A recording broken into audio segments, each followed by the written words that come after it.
Spotify experienced a widespread outage with tens of thousands of users reporting problems with popular music and audio streamer. But the platform said it was back up and running hours later. Earlier in the day, many Spotify users said that they were having difficulty loading both the app and desktop site, playing or hearing songs, and using its search function. In addition to loading and playback issues, downtime updates noted that some users were also having problems accessing the platform's support site. Spotify did not immediately provide more information about what might have caused the outage, but the Stockholm-based company previously said that reports of this being a security hack are completely inaccurate. The platform currently boasts having a total of more than 675 million users around the world, including 263 million subscribers across over 180 markets. To talk more about the outage and the latest in tech and AI, we're bringing in Mohit Rajhans, a media consultant with thinkstart.ca. Mohit, is there anything that stands out to you with this latest outage? Yeah, Manisa, it's definitely a situation where people start to at least communicate with each other about what's possibly happening before you hear anything from companies. The truth is that major companies like Spotify find it very hard to get ahead of outages because it's not very clear about whether they're supposed to be able to talk about what's actually causing the outage or if they're mitigating in real time. But the truth is, a lot of the cyber risks that we don't hear about happening is for good reason. Many companies really like to downplay what might be happening behind the scenes.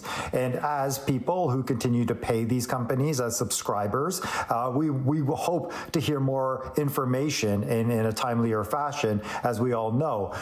It also ends up being a little bit of a PR move when it comes down to a company like Spotify, because you want to be able to make sure that your users feel like something like their service is extremely reliable and usable. So you want to make sure it's not something that repeatedly happens. However, the one caution I would make is let's not ignore any of these cyber crimes or outages that are happening, because what could end up happening is we could be a part of what could be a data leak on the internet. And if we ignore them, thinking that we just hear about them maybe through the news or ignore the email notification that we got, there's a good chance that we might be ignoring some way that our data has been compromised.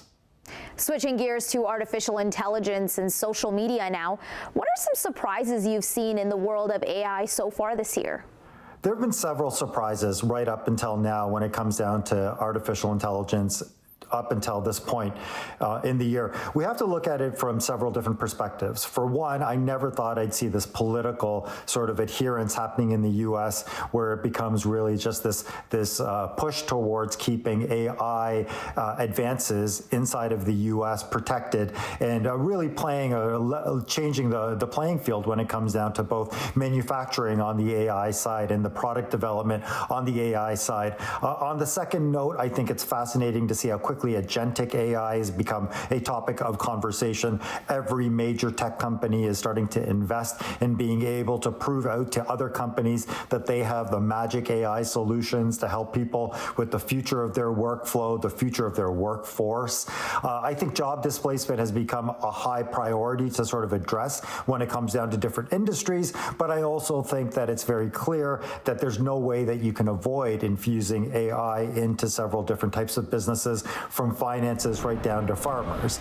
The question will be, at what cost? We've already seen a company like DeepSeek end up coming in and disrupting just the physical footprint that AI needs right now and the generative power that AI needs right now. So it'll be interesting to see if companies can start to address some of those early issues that people found with AI while they start to navigate what is going to be a very lucrative field for years to come.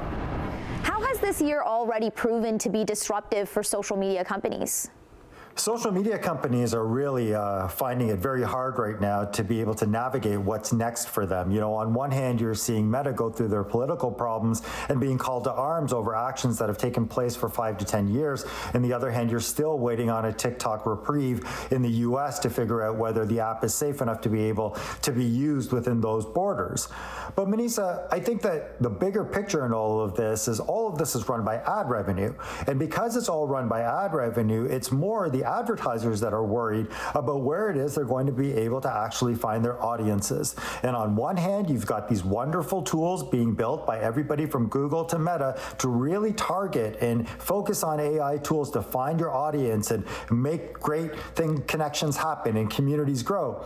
On the other hand, they're being called for monopolistic behavior and whether they're doing enough to safeguard news and information. The truth is, in Canada, we are not seeing the fullest version of any of these social media companies because of how many restrictions are currently in place, whether it is the fact that you can't see news links on certain social media platforms, or if you see that AI content is getting preferential treatment on certain search engines. So we have to continue to follow all these political stories, all these business stories, and know that there will be some impact in the way that we as users use social media in the near future.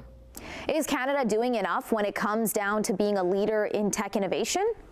Manisa, I think that we're in a situation right now where Canada has to prove to be at a pivotal point when it comes down to conversations about setting guardrails, when it comes to AI, setting precedent, when it comes down to the research like we have a history of doing, being able to have our educators properly trained to make sure it's properly infused in the education systems. And all of those things can't happen in silos. As I continue to talk about these topics in various verticals, it's clear that everybody embraces the potential use of artificial intelligence and what's to come. What's not clear is how many different people are going to be able to step up to the plate and be leaders in the field. So I hope Canada can continue to infuse the brain power and the monetary power that's going to be needed when it comes down to being innovative and leaders in the AI space. Thank you for joining us, Mohit. My pleasure. Thanks for having me.